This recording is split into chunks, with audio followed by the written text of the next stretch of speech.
Di tengah musim panen padi yang tengah berlangsung, pemerintah menetapkan target untuk Perum Bulog di Frei, Sumatera Selatan harus menyerap 161.000 ton beras hingga April 2025. Di tengah musim panen padi di Sumatera Selatan, Perum Bulog di Frei, Sumatera Selatan tetap menghadapi tantangan dalam memenuhi target pengadaan beras yang ditetapkan oleh pemerintah hingga April 2025. Kepala Dinas Pertanian, Tanaman Pangan, dan Hortikultura Sumatera Selatan mengungkapkan, Perum Bulog Sumatera Selatan menghadapi tantangan dalam memenuhi target pengadaan beras untuk periode Januari hingga April 2025.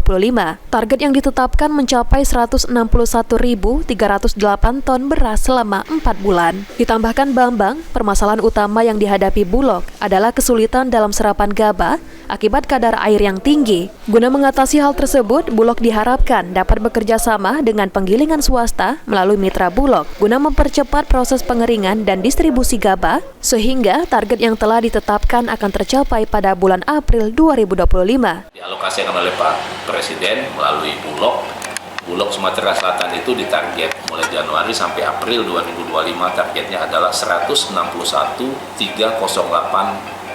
ribu ton. Coba bayangin, 161.308 ribu ton. Itu beras loh, selama 4 bulan. Nah ini sudah kita woro-woro, sudah kita informasikan bahwa Bulog ini loh mulai Januari sampai dengan April produksi kita ada potensi panen itu sekitar 380 ribuan ton beras. Itu di bulan April saja. Artinya kalau target 161 pasti bisa terpenuhi. Gitu ya. Nah, yang menjadi persoalan kadang-kadang Bulog kesulitan. Pertama, memang mereka kan tidak ada pengiring ya. Sedangkan gabah kering panen itu kondisinya panennya masih kadar airnya di atas 25%. Kalau itu tidak diolah dikeringkan memang akan jadi rusak. Sementara itu, berdasarkan perhitungan, target 161.308 ton beras setara dengan 325.000 ton gabah kering panen. Lutfi, PAL TV.